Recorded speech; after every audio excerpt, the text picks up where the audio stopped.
Chers amis, bonjour. Je viens de voir sur mon mur, pas sur mon mur, dans ma boîte mail, un article au sujet d'Éric Zemmour et de ce qui se passe actuellement. C'est-à-dire que il a fait certaines déclarations à la radio où il préconise ni plus ni moins que l'éventualité que comment dire, d'obliger les musulmans à repartir dans leur pays d'origine parce qu'ils n'ont plus rien à faire en France, quoi. Comme on l'a fait pendant la Seconde Guerre mondiale avec les Juifs qu'on envoyait à Auschwitz, soit les petits voyages comme ça. Hein.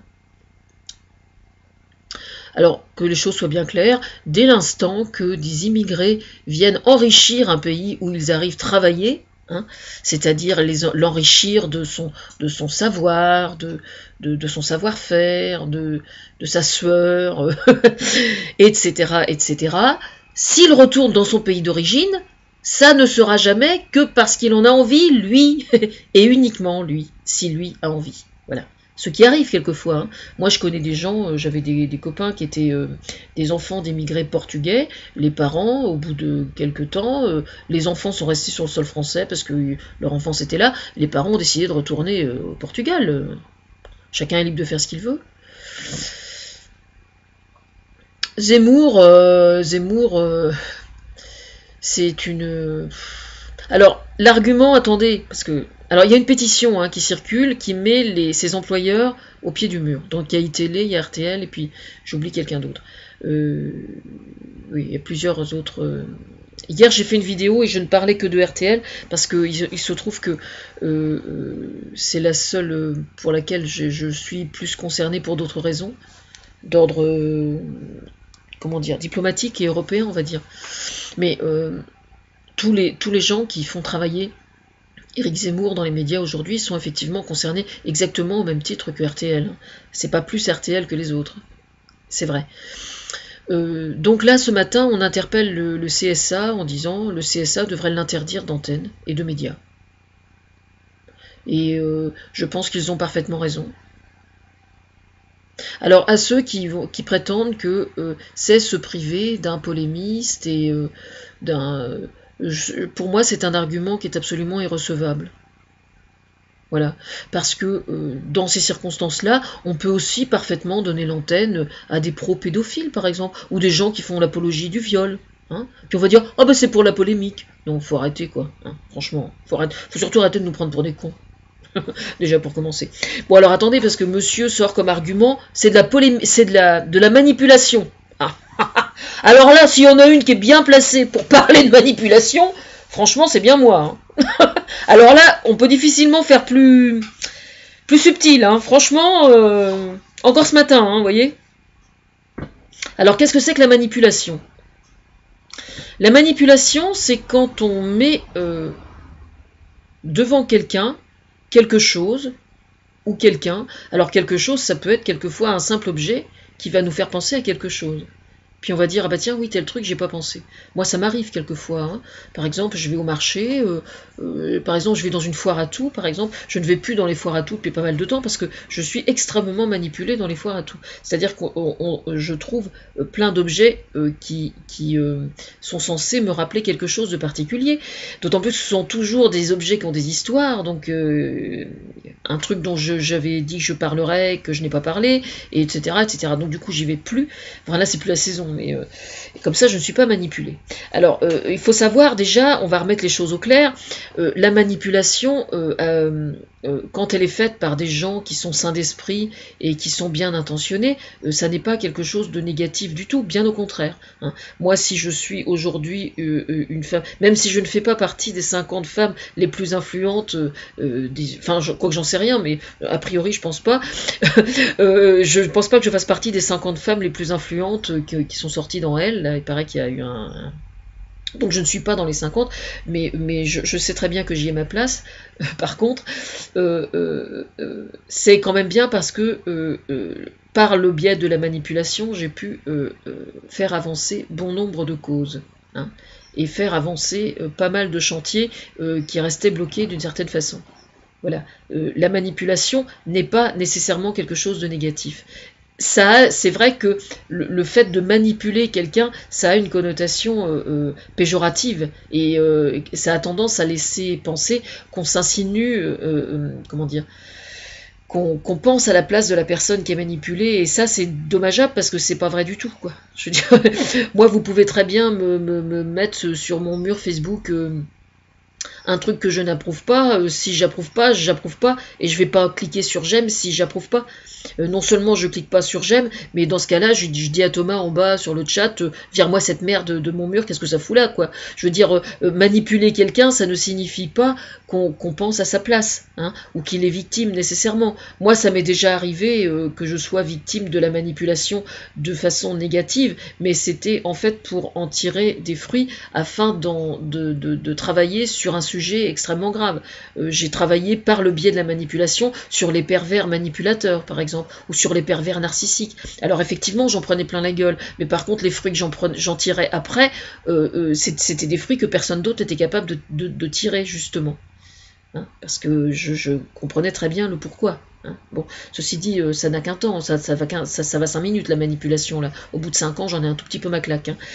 Mais quand Éric Zemmour parle de manipulation, non, c'est vraiment complètement ridicule, c'est absolument irrecevable.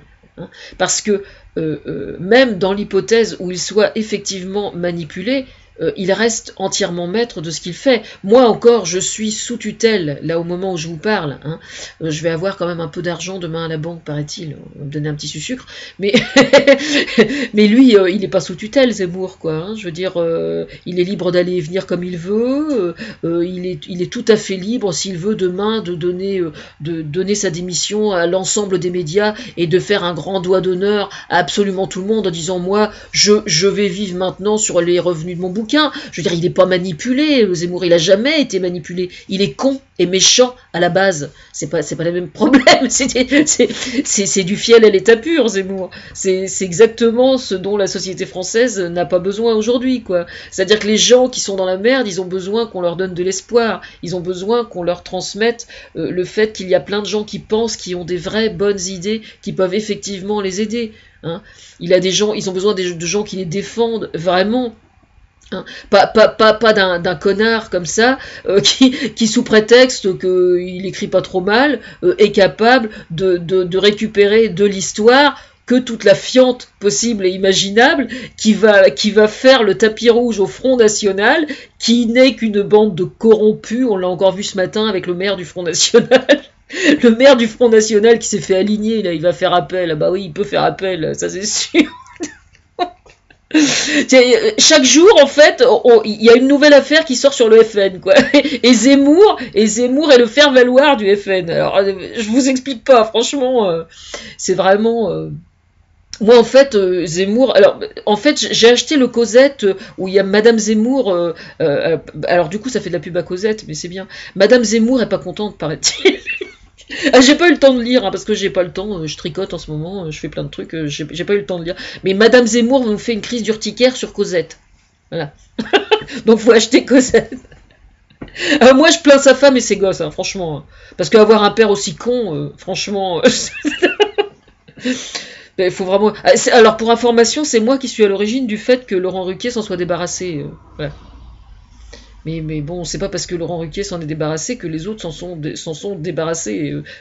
Il était moins présent, il était plus présent à la télé, sur le France Télévisions et tout ça. Mais bon, ça va se faire, vous inquiétez pas.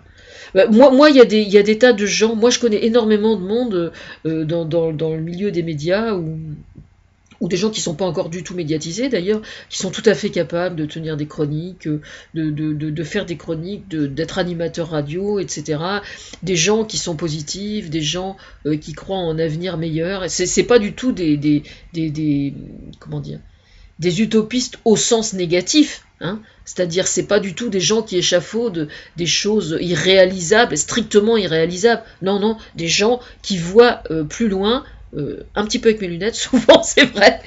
Je vous signale que j'ai des lunettes multicolores, hein, des lunettes de gaieté, d'accord? J'espère que vous avez noté. Optique de il existe des tas de gens aujourd'hui. Tiens, ce matin, il y avait une émission absolument extraordinaire sur France Inter. dont je suis l'inspiratrice aussi, sur l'esclavage moderne. Ah oui, alors voilà, là vous prenez tous les gens de cette émission, là par exemple, vous prenez tous les gens de cette émission-là, et vous avez une parfaite bande de mes braves petits soldats. Et je peux vous dire que ces gens-là, si vous leur filez le micro, c'est autre chose que Zemmour. Hein. Ah ça c'est clair, c'est autre chose que Zemmour. Hein. C'est pas, ça n'a plus rien à voir là. On est bien d'accord. Hein. On est vraiment de l'extrême opposé là. C'est vraiment. Alors voilà, hein, service public. Enfin, je crois que c'était service public. Il me semble que c'était service public. Voilà.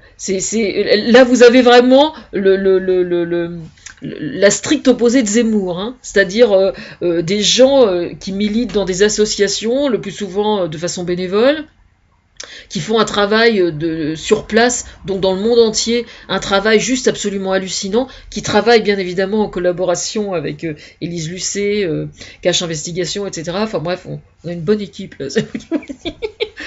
Et on emmerde Zemmour, mais alors comme il n'a pas idée, quoi. Mais alors sa manipulation, il se la colle quelque part, mais alors je vous dis, c'est c'est assez incroyable que j'arrive à en rire, franchement. Mais c'est vrai que ce matin, je suis un peu énervée parce que j'ai eu des démêlés avec ma tutrice, là. Glissons. On va pas approfondir. Mais c'est vrai que là, l'émission sur l'esclavage moderne, là sur France Inter, service public, là, je vous recommande vraiment d'y retourner. Là, c'est vrai, je blague pas quand je dis ça. C'est très exactement dans les médias l'extrême opposé de Zemmour.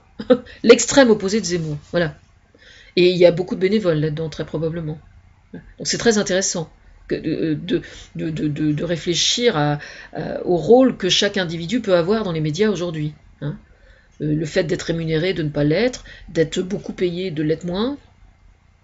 Quelqu'un comme Nagui, par exemple, qui est arrivé sur France Inter, je suis pas certaine, mais je ne dis pas que c'est le cas, parce que je n'ai pas l'honneur et l'avantage d'avoir discuté le bout de gras avec lui sur le sujet, mais je ne serais absolument pas étonnée d'apprendre qu'au niveau salaire, il n'ait pas été si exigeant que ça. Je veux dire par là que maintenant, dans le milieu et ça j'en suis responsable et j'en suis extrêmement fière, dans le milieu des médias aujourd'hui, il y a énormément de journalistes et de chroniqueurs qui sont infiniment moins regardants sur leur salaire qu'ils ne l'étaient il y a 10 ans ou il y a 15 ans. Ça, c'est absolument certain, et je suis extrêmement fière de ça, d'autant plus que ça se répand aussi dans le milieu du cinéma et tout, donc je trouve ça super. Je suis super contente de ça. Alors vous pouvez aller réécouter Isabelle Adjani aussi ce matin. Avec Monsieur Cohen. Cohen. Avec un nom pareil, franchement. Bon, enfin voilà, quoi, je vais retourner à mon tricot, moi. Ah non, 11h59, je vais faire manger. Panais aujourd'hui.